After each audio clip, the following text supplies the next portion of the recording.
Маркус, насмехаясь над собой, вчитывался в отражение своего счастья в зеркале. Он был жизнерадостным гномом, который нашел свою истинную половинку в Таше. Девушке, чья улыбка могла рассеять любой туман. Их предстоящая свадьба была важным событием не только для них, но и для всей маленькой деревни, где они жили. В каждом доме радостные приготовления не умолкали, каждый уголок светился от праздника, каждый камень видел их любовь. А соседские дети с нетерпением ждали дня, когда смогут побегать вокруг и участвовать в веселье. Маркус был полон надежд и воспринимал мир сквозь призму своего счастья, уверенный, что связал свою судьбу с женщиной, которая станет ему верной спутницей на всю жизнь. Он верил, что их связь была настоящей и чистой, и над ними не висело ни одной тени сомнения, давая ему уверенность и уверенность в том, что впереди их ждут только радостные дни. Однако вскоре после помолвки Маркус столкнулся с правдой, которая перевернула его жизнь с ног на голову. Один из его друзей, едва ли не врываясь в новоселье, остервенело сообщил, что слышал о том, как Таша обсуждала их отношения не как о романтическом приключении, а как о тщательно спланированном проекте. На мгновение Маркус поднял брови от удивления, но быстро отбросил эту мысль, уверенный в безупречности и чистосердечности Таши. С каждым моментом его настроение постепенно стало меркнуть, и вскоре сковывающее чувство отвращения окутало его, как темная трава, заполонившая его разум. Он стал разрабатывать план мести, становится все более одержимым мыслями о том, как справиться с предательством, не понимая, что худшее все еще впереди, а область опасений продолжала расширяться, как дремучий лес, скрывавший истины. Маркус привел свой план в действие. Несмотря на слезы Таши, которые она проливала, когда он говорил о своих подозрениях, она пыталась объяснить свои действия, демонстрируя искренние эмоции, но его сердце изменило направление, поддаваясь пылающей ненависти. Это одиночество, эта беззащитность Таши вскоре стали оставить след на его совести, когда он замечал, как ее искренние слова ввергали его в раздумья, а каждый ее шаг отдалял его от уверенности в дружбе и любви. Он не подозревал, что за этими слезами скрываются секреты, способные разрушить его жизнь. И это неотступное желание мести обмануло его истинные чувства, заполняя душу тяжестью ненависти к Таше. Его душа, изначально полная любви, наполнилась глухим чувством мщения. В то время как он страдал, Таша, похоже, отгораживалась, пренебрегая его чувствами и оставаясь в тени своей лжи.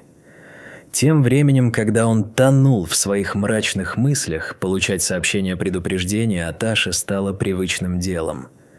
Эти сообщения были от незнакомых людей, и их очевидные слезы только раздражали его, отмахивая от мысли о том, что они могут содержать в себе зерно правды. Сначала он игнорировал их, думая, что это всего лишь глупые слухи, тратя на них время, но вскоре его уникальное чувство остроты ума настоятельно требовало объяснений. Его сосредоточенность на собственных чувствах, когда он следил за каждым ее шагом, заставило его задуматься о том, что могла быть какая-то угроза. Он вдруг осознал, что был окружен тенями и что у него под ногами трясина. Само собой, разумеется, ему необходимо было поговорить с Ташей прямо и не оставляя камня на камне, чтобы выяснить правду о ее действиях. И именно это, внутренне сдерживаемая тревога, наконец побудила его к действиям. Ввела его в светлый коридор открытий, которые ждут того, чтобы быть освещенной. Как только он принял это решение, он неожиданно заметил, что за ним следит темный седан, встраиваясь в его повседневные прогулки, как зловещий призрак, который собирался овладеть душой. Это ощущение как бы вызвало у него одновременно и страх, и азарт.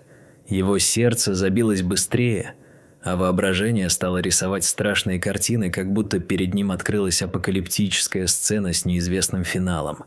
Чтобы проверить свою тревогу и быть уверенным, что это не всего лишь его паранойя, он стал обращать внимание на наблюдателя и, даже сделав несколько поворотов по улицам, наконец убедился в его преследовании. Странности этого автомобиля, который бесконечно следовал за ним, заставили его встряхнуться, ощущая, как страх и любопытство образуют неразрывный узел внутри него, требующий решения, возможно, находящегося за пределами его собственного восприятия. Это нарастающее напряжение стало давить на него, будто он попал в капкан, выходом из которого мог стать только следующий шаг. Однажды случилось нечто неожиданное. Незнакомец пришел в офис Маркуса. Он представился Крисом и, казалось, был полон намерения. Собрал все свое мужество, он грациозно обмолвился, что Таша скрывает от него важные тайны и пришел, чтобы помочь ему узнать правду. Это была его первая встреча с человеком, который мог оказать влияние на его жизнь и, возможно, развеять сомнения, появившиеся в его сердце. Маркус нахмурился, чувствуя, как азарт к мести начинает распирать его душу. Он не знал, стоит ли ему доверять этому незнакомцу, но внутренний голос шептал ему, что надо слушать. Несмотря на ненависть и гнев, уже затаившийся в его сердце, он все же позволил Крису продолжить свой рассказ. Мужчина с серьезным лицом, словно священник, готовился рассказать ему ужасные вещи о женщине, которую он любил всей душой и которой доверял более всего на свете. Это чувство привело к мысли о том, что, возможно, ему говорилось нечто более важное, чем обычные сплетни и слухи. Крис, натягивая на себя серьезность, заявил, что у Таши была другая причина выйти замуж за него, помимо любви. Эта фраза отозвалась в сердцах обоих мужчин резонансом. Это заявление вызвало у Маркуса обиду и недоверие. Он, полный эмоций, потребовал, чтобы незнакомец убрался прочь, не желая больше слушать абсурд. Однако взгляд Криса насторожил его, и здесь на нем вдруг было заметно нечто личное, присутствующее в его словах. Но внезапно, как по команде, тот начал настаивать. «У меня есть доказательства». И это пронзило сердце Маркуса, заставив его согласиться до бесконечности. Осознание того, что кто-то может знать больше о Таше, чем он, раздирало его нутро, несмотря на внутреннее сопротивление. Он чувствовал, что если у Криса есть правда о любви его жизни, ему просто необходимо знать это. Так начался путь к неизведанной встрече, и Маркус тем временем внезапно оказался готов к еще одной встрече, на которой Крис обещал показать доказательства. При этом в его голове пересекались надежды с опасениями, ведь теперь он понимал, что его мир может рухнуть. С его собственной настойчивостью его мысль запуталась в сомнениях и неуверенности, но он преодолел свои страхи и решил узнать, что же за тайны скрывает Таша. Веря в то, что вскоре настанет утренний свет его будущего, он спешил в кафе, где его ждал Крис, полон обещаний и тайн, которые должны были быть раскрыты этой ночью. Крис, будучи уверенным в своей победе, предоставил Маркусу свои доказательства. Он быстро достал старую фотографию с Ташей, момент счастья, навсегда запечатленный в памяти, но сейчас он внезапно обрел новый зловещий смысл. «Я был с ней раньше», – строго произнес Крис, глядя в глаза Маркуса, словно султан, осуждающий своего визиря за неосмотрительность. Эта фотография казалась ножом в сердце. Она внезапно перекрыла все приливы радости и счастья, оставив вместо этого лишь океан горя и сомнений. Крис стал рассказывать о своем времени с Ташей. Его голос зазвенел от боли и старался выглядеть убедительно, подчеркивая каждое слово. Слова, которые он произносил, были полны искренности, и он искал поддержку в понимании Маркуса. Он чувствовал, что что-то тут не так, что что-то важно, и его наивная доверчивость, когда-то беззаботно существовавшая, сейчас обессилила его душу.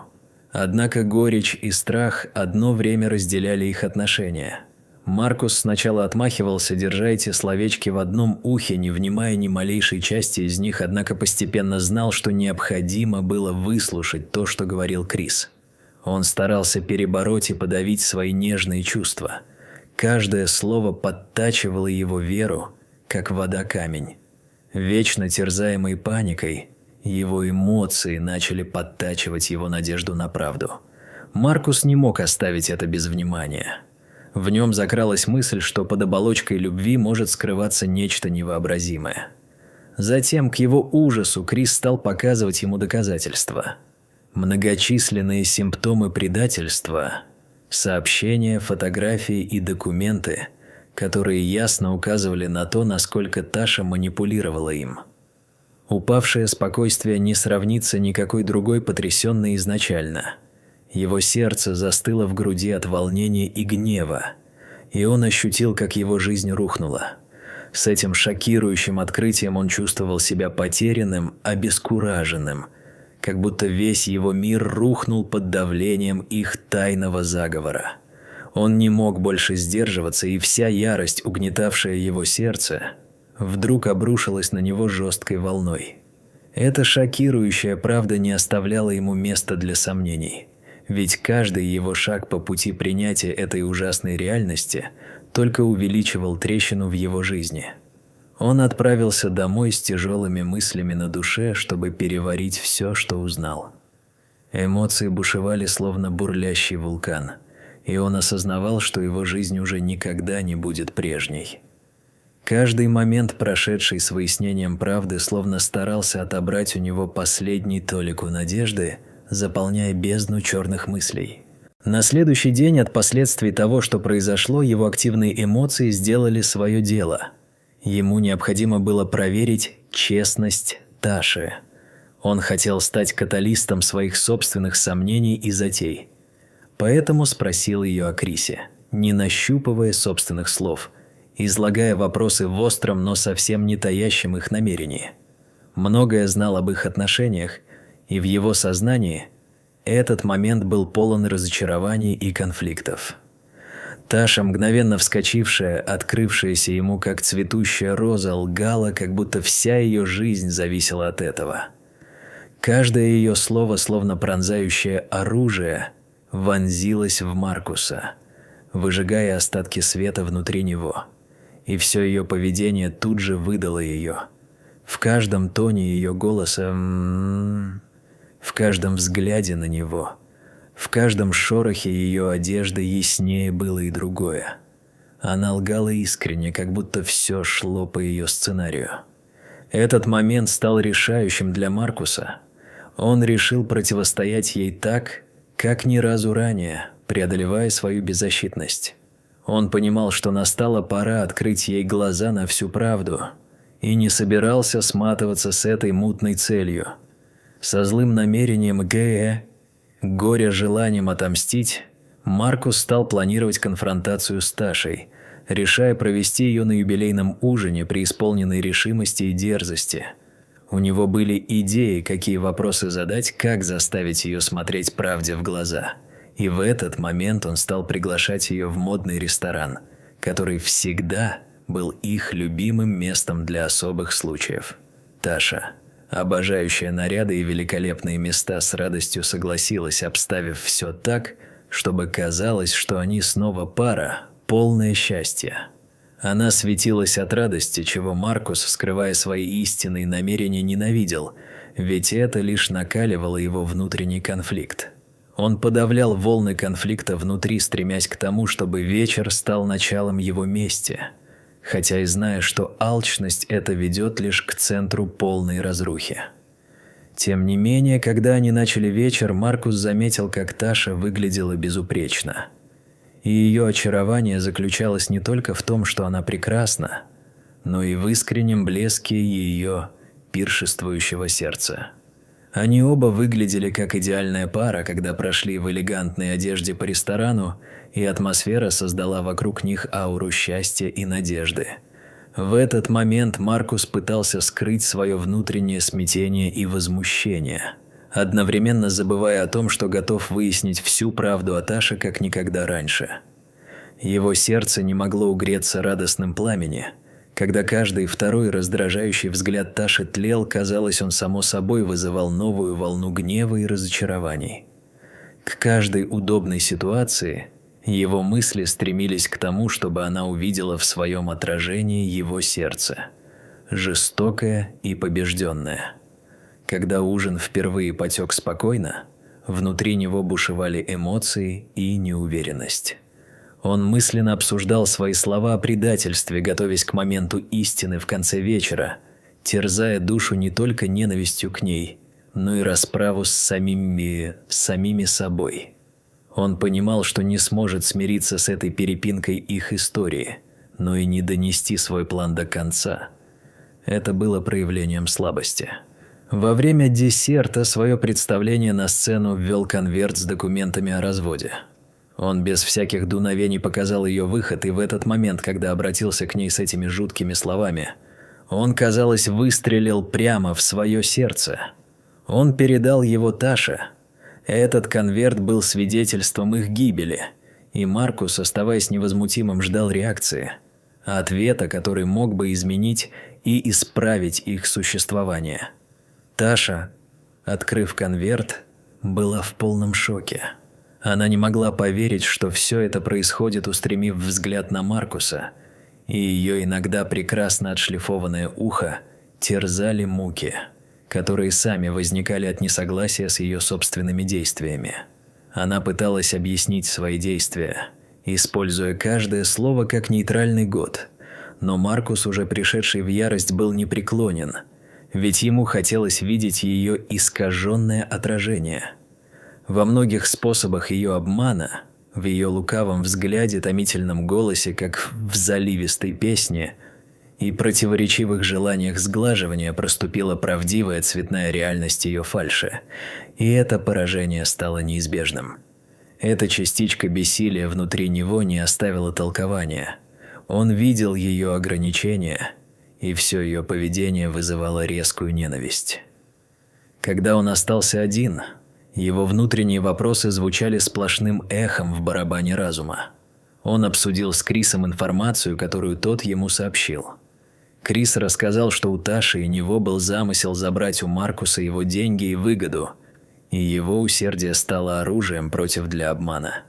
Сердце Маркуса сжалось от обиды, осознавая, что был всего лишь пешкой в их игре.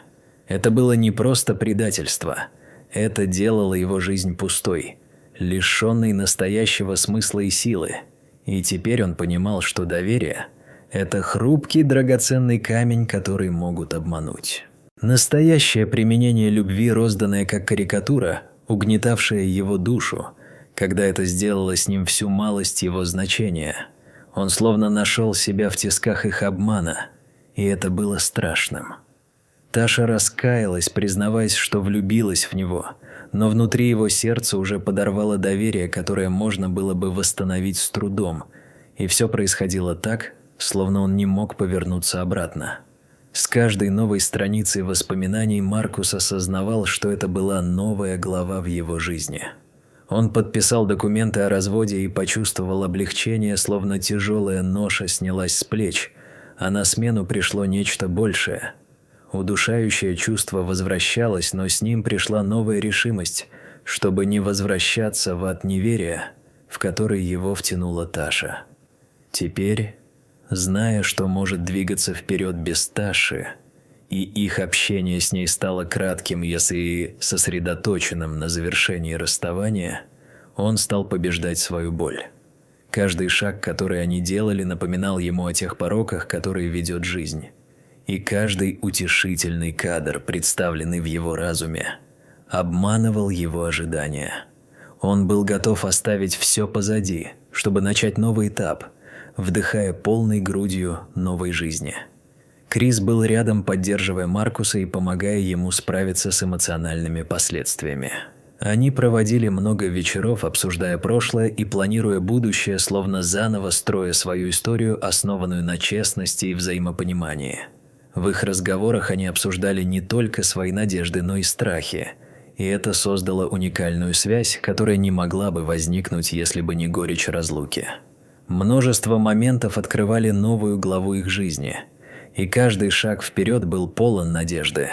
Маркус нашел утешение и дружбу в Крисе и в конце концов начал преодолевать свою душевную боль, завершая один из самых сложных периодов в своей жизни.